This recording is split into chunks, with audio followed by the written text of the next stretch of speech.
Good evening, Rowan.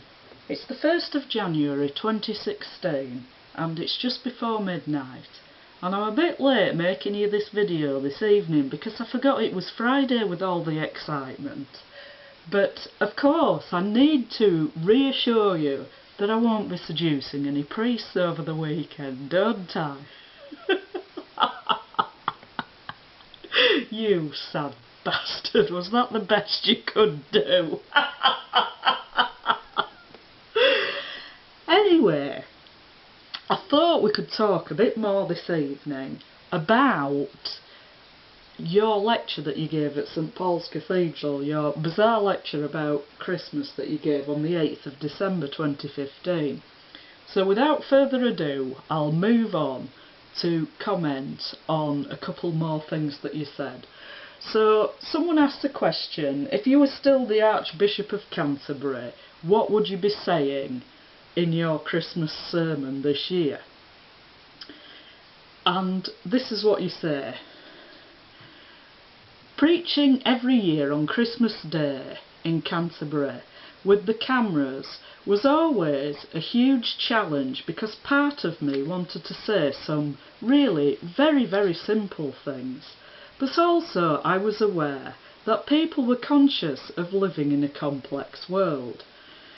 Well, everything always gets a lot more complex when you start commenting on it, doesn't it? Because your intention is obfuscation, so that no one ever gets to the bottom of what's really going on. So you ask yourself, what would I say this year? I would talk, I think, about those brothers and sisters of Jesus Christ who are currently living under daily threat of death or exile. What, you mean like me? Because you keep threatening me with murder, don't you? You've been doing it for over a decade. And I'm getting a bit bored waiting, to be honest. Why don't you just come and do it? Because you couldn't get away with it, that's why. And you go on to say, I would talk about the way in which Christian faithfulness is not just a matter of winning all the arguments, but about being there as a neighbour, and about the tragedy of those who do not want Christians as neighbours. Who do not want Christian neighbours, I beg your pardon. So this is where you're going on about it's not a matter of winning the arguments. Well, it was a matter of winning the arguments when you thought you were winning them, but now that you're not winning them, it's not a matter of winning arguments. It's just like, you know, a few years ago, it was all about moral behaviour, when you thought that people still thought that you were a moral person. And now that everybody knows you're not a moral person, it's not about moral behaviour. It's quite strange, that, isn't it? Anyone would think you were a psychopath and you were just being very manipulative. Anyway, you go on to say, the agony of a Christian trying to live as a Christian neighbour in Syria or Iraq, with those who want them dead or out. Well, you're probably not talking about Christians in Syria or Iraq, but I would point out that the Christians in Iraq would be a lot better off these days if it weren't for people lying about 9/11. Like you, for example. The Christians, the Muslims, the Jews and everybody else in Iraq would be a lot better off if you hadn't been lying about 9/11, wouldn't they? Yes, they would. But of course, you made this lecture, didn't you? You gave this lecture before you knew for certain it had been proved that you were a liar about 9/11. You thought you could squirm out of it. You thought no one would ever catch you out, didn't you? That's why when I confronted you in Sheffield and mentioned lying about 9/11, you said emphatically, I didn't lie about 9/11. That's what you said. I did not lie. So it's always a good idea to trust liars, isn't it, when they tell you that they're not lying. I found that over the years The people who want to convince you the most that they're not lying are the people who are always lying. Because people generally, who are not generally lying, don't usually feel the need to be trying to convince everyone that they're not lying, because people generally tend to notice that most of what they say turns out to be true. Unlike you, where nearly everything that you say turns out to be false. Anyway, you wanted me dead or out, didn't you? From St Michael's. You've been threatening to murder me, you've been throwing me out of places, robbing me of my vocation and all kinds of other things. So those who want Christians dead or out, well, you're one of them, aren't you?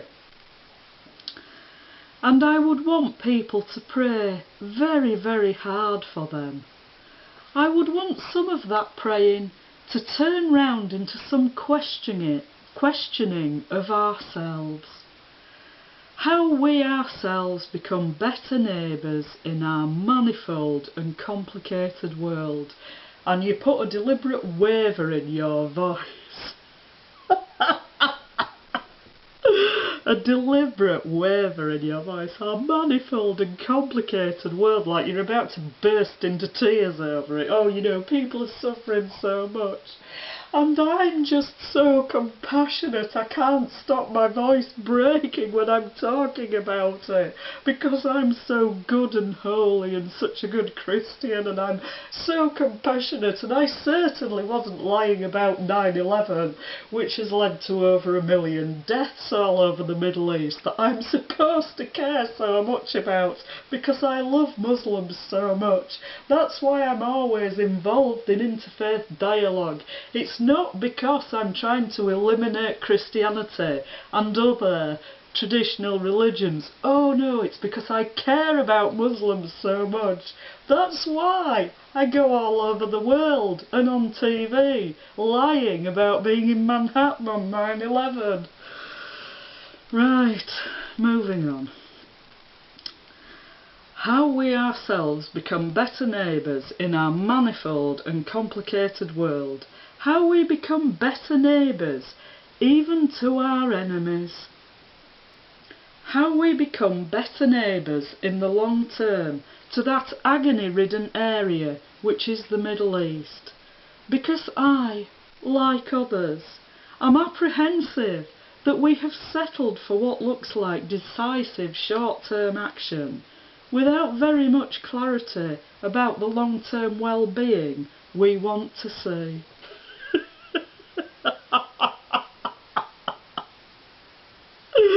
I wonder if you'd have said all that, if you'd have known it was so easy to prove you were lying about 9/11. You probably would, because you're totally mad. You still think you're going to take people in with this garbage. And I'd ask too, you go on to say, and I'd ask too about whether we're interested in being good neighbours to the most vulnerable people of the world, and good neighbours towards creation itself. Oh yes, because I care about global warming so much, anthropogenic global warming, that I spend all my time flying all over the world on long-haul flights, here, there and everywhere. And I own several houses and I live all over the place, and they're full of consumer goods that have been extracted from the earth, pumping out carbon dioxide into the atmosphere and exploiting nature's resources. And it's not like I'm going to do anything about this. Oh no, I'm just going to carry on living however I want, exactly how I want, and other people need to make these changes to their lives. I keep telling them over and over again, we need to change the way that we live in the West, and we need international agreement, we need world governance. No, I know a lot of people who really believe in anthropogenic global warming and don't know the political agenda behind it would say things like turn your heating down a couple of degrees, wear a jumper at home and use public transport instead of driving your own car. But oh no, they don't understand that that's not the solution to this invented problem. It's having a world government, and that's why I'm always going on about how we need international agreement about everything. Because obviously the UN knows a lot better how to conserve energy in Britain than the people who live here themselves. We need other people in other parts of the world to tell us how we have to live in Britain, because we're too stupid to figure it out for ourselves. We'd never think of turning the heating down, or putting a jumper on, or going on public transport. We'd never think of these things. We need a world government to tell us about the climate and how to live with it in Britain. We could never manage ourselves. Anyway, that's my video for the 1st of January, and it's now the 2nd of January. We're in the madrugada again. Do you remember what that word means? I taught it to you a while ago. So you now know 3 words of Spanish, don't you? Anyway, I don't know how long I've been going on now, so I'll leave it there for now. But I shall be making my usual Sunday evening video to reassure you I haven't been seducing any priests over the weekend, and to ask you how much you're looking forward to going to jail in 2016.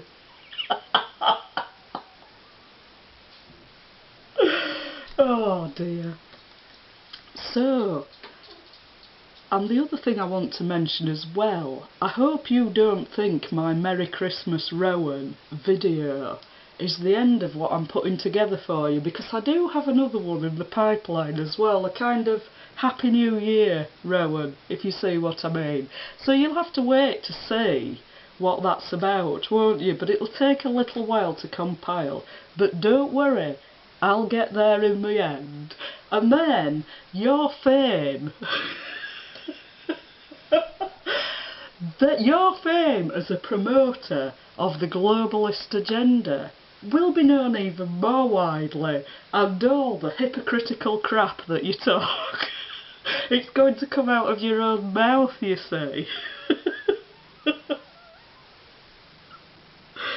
Perhaps you'd have been a bit more careful about what you said on camera if you knew you were going to shoot yourself in the foot so much. But then on the other hand, you are pretty dumb, aren't you? You are pretty dumb. So, don't forget, be alert, because public transport is going to be right back to normal on Monday, so I can be going about anywhere arresting you. So you still got that to look forward to as well, and that'll be going on YouTube when I eventually get there. So don't forget, be alert. Hasta la próxima. And if you were still the Archbishop of Canterbury, and I'm just watching your reaction to that idea, if you were still the Archbishop of Canterbury and you had to preach on Christmas morning, watched by the world that is so anxious at the moment in so many ways and on the defensive, what part of the Christmas story would you be focusing on?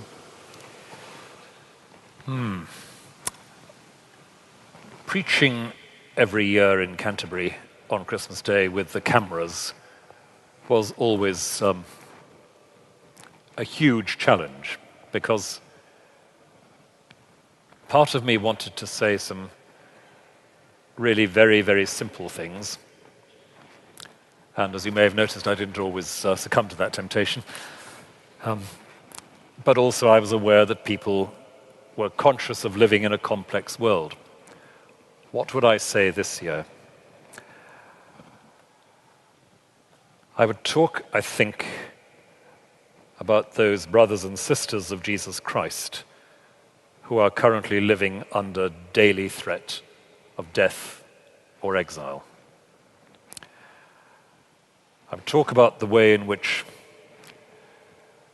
Christian faithfulness is not just a matter of, as I said earlier, winning all the arguments, but about being there as a neighbor, and about the tragedy of those who do not want Christian neighbors. The agony of a Christian trying to live as a Christian neighbor in Syria or Iraq with those who want them dead or out. And I would want people to pray very, very hard for them. I would want some of that praying to turn round into some questioning of ourselves, how we ourselves become better neighbors in our manifold and complicated world, how we become better neighbors even to our enemies, how we become better neighbors in the long term to that agony-ridden area which is the Middle East. Because I, like others, am apprehensive that we've settled for what looks like decisive short-term action without very much clarity about the long-term well-being we want to see. And I'd ask, too, about whether we're interested in being good neighbors to the most vulnerable people of the world. I mentioned South Sudan a moment ago, and good neighbors to creation itself, thinking of the Paris Climate Summit this week. Acting is a very emotionally vulnerable sport, and you have to get up and do it in front of an audience. But basically tell a story with your body and your voice. Part of our program is teaching actors skills to work on camera.